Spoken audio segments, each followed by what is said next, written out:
The Giver by Lois Lowry. Chapter 1, Part 1. It was almost December and Jonas was beginning to feel frightened. No, wrong word, Jonas thought. Frightened meant that deep, sickening feeling of something terrible about to happen. Frightened was the way he had felt a year ago when an unidentified aircraft had overflown the community twice. He had seen it both times. Squinting towards the sky, he had seen the sleek jet, almost a blur at its high speed, go past. A second later, he heard the blast of the sound that followed. Then, one more time, a moment later, from the opposite direction, the same plane. At first, he had only been fascinated. He had never seen an aircraft so close, for it was against the rules for pilots to fly over the community. Occasionally, when supplies were delivered by cargo planes to the landing field across the river, the children rode their bicycles to the riverbank and watched, intrigued, the unloading and then the takeoff directed to the west, always away from the community. But the aircraft a year ago had been different. It was not a squat, fat-bellied cargo plane, but a needle-nosed single-pilot jet. Jonas, looking around anxiously, had seen others, adults as well as children, stop what they were doing and wait confused for an explanation of the frightening event. Then all the citizens had been ordered to go into the nearest building and stay there. Immediately, the rasping voice through the speakers had said, "Leave your bicycles where they are." Instantly, obediently, Jonas had dropped his bike on the path behind his family's dwelling. He had run indoors and stayed there alone. His parents were both at work, and his little sister Lily was at the child care center where she spent her after-school hours. Looking through the window, he had seen no people, none of the busy afternoon crew of the street cleaners, landscape workers, and food delivery people who usually populated the community at this time of day. He saw only the abandoned bikes here and there on their sides.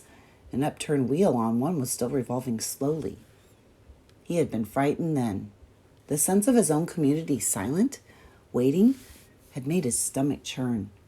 He had trembled. But it had been nothing. Within minutes, the speaker had crackled again, and the voice, reassuring now and less urgent, had explained that a pilot in training had misread his navigational instructions and made a wrong turn. Desperately, the pilot had been trying to make his way back before his error was noticed. "Needless to say, he will be released," the voice had said, followed by silence. There was an ironic tone to that final message, as if the speaker had found it amusing. And Jonas had smiled a little, though he knew what a grim statement it had been. For a contributing citizen to be released from the community was a final decision, a terrible punishment, an overwhelming statement of failure. Even the children were scolded if they used the term lightly at play, jeering at a teammate who missed a catch or stumbled in a race. Jonas had done it once. He had shouted at his best friend, "That's it, Asher! You're released!" when Asher's clumsy error had lost a match for his team. He had been taken aside for a brief and serious talk by the coach, had hung his head with guilt and embarrassment, and apologized to Asher after the game. Now thinking about the feeling of fear as he pedaled home along the river path, he remembered the moment of palpable, stomach-sinking terror when the aircraft had streaked above. It was not what he was feeling now with December approaching. He searched for the right word to describe his own feeling. Jonas was careful about language, not like his friend Asher, who talked too fast and mixed things up, scrambling words and phrases until they were barely recognizable and often very funny. Jonas grinned, remembering the morning that Asher had dashed into the classroom late as usual, arriving breathlessly in the middle of the chanting of the morning anthem.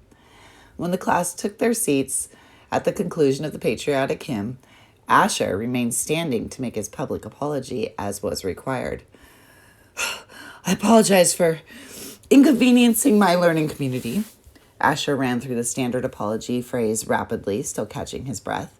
The instructor and class waited patiently for his explanation. The students had all been grinning because they had listened to Asher's explanations so many times before. "I left home at the correct time, but when I was riding along near the hatchery, the crew was separating some salmon. I guess I just got distraught watching them. I apologize to my classmates," Asher continued. He smoothed his rumpled tunic and sat down. "We accept your apology, Asher," the class recited the standard response in unison. Many of the students were biting their lips to keep from laughing. "I accept your apology, Asher," the instructor said. He was smiling. "And I thank you because once again you have provided an opportunity for a lesson in language. Distraught is too strong an adjective to describe salmon viewing." He turned and wrote distraught on the instructional board. Beside it, he wrote distracted. Jonas, nearing his home now, smiled at the recollection, thinking still as he wheeled his bike into its narrow port beside the door. He realized that frightened was the wrong word to describe his feelings now that December was almost here. It was too strong an adjective. He had waited a long time for this special December. Now that it was almost upon him, he wasn't frightened, but he was eager, he decided. He was eager for it to come. And he was excited, certainly. All the 11s were excited about the event that would be coming so soon. But there was a little shudder of nervousness when he thought about it, about what might happen. Apprehensive, Jonas decided. That's what I am. The Giver, Chapter 1, Part 2. "Who wants to be the first tonight for feelings?" Jonas' father asked at the conclusion of their evening meal. It was one of the rituals, the evening telling of feelings. Sometimes Jonas and his sister Lily argued over turns over who would go first. Their parents, of course, were part of the ritual. They, too, told their feelings each evening, but like all parents, all adults, they didn't fight and wheedle for their turn. Nor did Jonas tonight. His feelings were too complicated this evening. He wanted to share them, but he wasn't eager to begin the process of sifting through his own complicated emotions, even with the help that he knew his parents would give. "You go, Lily," he said, seeing his sister, who was much younger, only a 7, wiggling with impatience in her chair. "I felt very angry this afternoon," Lily announced. "My child care group was at the play area, and we had a visiting group of 7s, and they didn't obey the rules at all. One of them, a male, I don't know his name, kept going right in front of the line for the slide, even though the rest of us were all waiting. I felt so angry at him. I made my hand into a fist like this." She held up a clenched fist, and the rest of the family smiled at her small, defiant gesture. "Why do you think the visitor didn't obey the rules?" Mother asked. Lily considered and shook her head. "I don't know. They acted like animals," Jonas suggested. He laughed. "That's right," Lily said, laughing too. "Like animals." Neither child knew what the word meant exactly, but it was often used to describe someone uneducated or clumsy, someone who didn't fit in. "Where were the visitors from?" Father asked. Lily frowned, trying to remember. "Our leader told us when he made the welcome speech, but I can't remember. I guess I wasn't paying attention. It was from another community. They had to leave very early, and they had their midday meal on the bus." Mother nodded. "Do you think it's possible that their rules may be different? And so they simply didn't know what your play area rules were?" Lily shrugged and nodded. "I suppose." "You visited other communities, haven't you?" Jonas asked. "My group has often." Lily nodded again. "When we were 6s, we went and shared a whole day with a group of 6s in their community." "How'd you feel when you were there?" Lily frowned. "I felt strange because their methods were different. They were learning usages that my group hadn't learned yet. So we felt stupid." Father was listening with interest. "I'm thinking, Lily," he said, "about the boy who didn't obey the rules today. Do you think it's possible that he felt strange and stupid being in a new place with rules that he didn't know about?" Lily pondered that. "Yes," she said finally. "I feel a little sorry for him," Jonas said. "Even though I don't even know him, I feel sorry for anyone who's in a place where he feels strange and stupid." "How do you feel now, Lily?" Father asked, still angry. "I guess not," Lily decided. "I guess I feel a little sorry for him. And sorry I made a fist," she grinned. Jonas smiled back at his sister. Lily's feelings were always straightforward, fairly simple, usually easy to resolve. He guessed that his own had been too when he was a 7. He listened politely, though not very attentively, while his father took his turn, describing a feeling of worry he had that day at work, a concern about one of the new children who wasn't doing well. Jonah's father's title was nurturer. He and the other nurturers were responsible for all the physical and emotional needs of every new child during its earliest life. It was a very important job. Jonas knew, but it was one that didn't interest him much. "What gender is it?" Lily asked. "Male," Father said. "He's a sweet little male with a lovely disposition, but he isn't growing as fast as he should, and he doesn't sleep soundly. We have him in the extra care section for supplementary nurturing, but the committee's beginning to talk about releasing him." "Oh no," Mother murmured sympathetically. "I know how sad that must make you feel." Lily and Jonas both nodded sympathetically as well.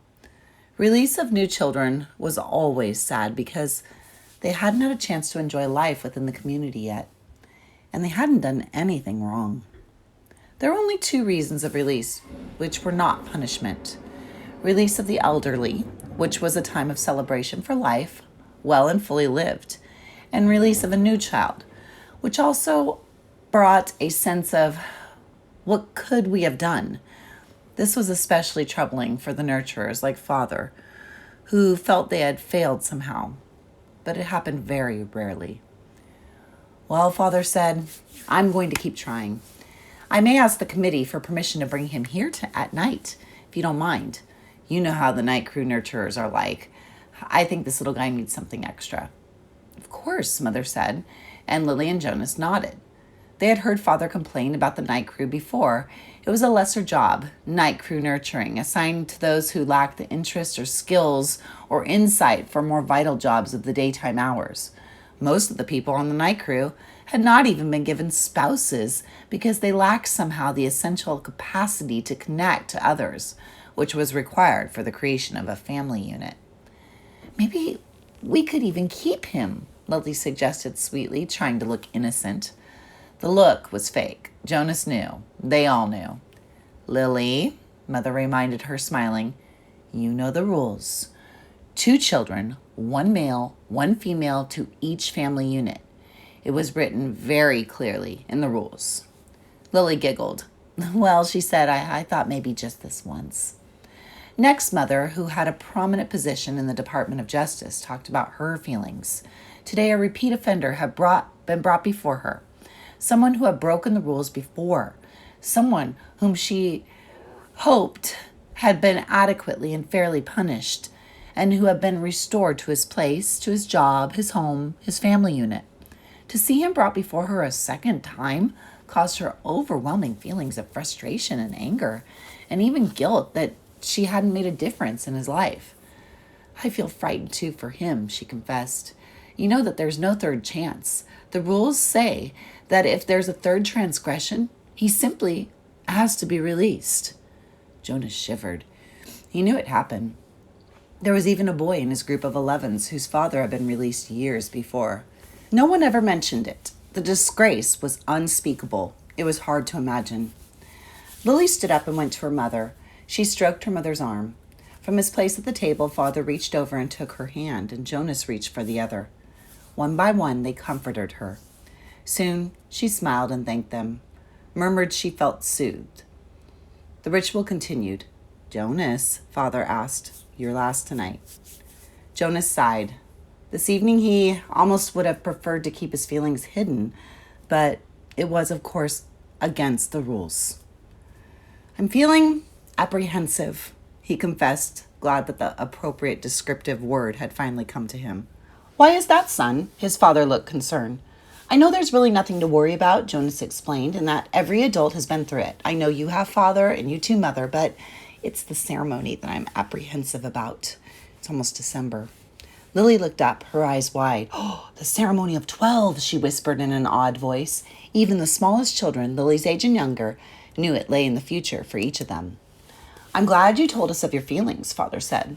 "Lily," Mother said, beckoning to the little girl, "go on now and get into your night clothes. Father and I are going to stay here and talk to Jonas for a while." Lily sighed, but obediently she got down from her chair. "Privately?" she asked. Mother nodded. "Yes," she said. "This talk will be a private one with Jonas."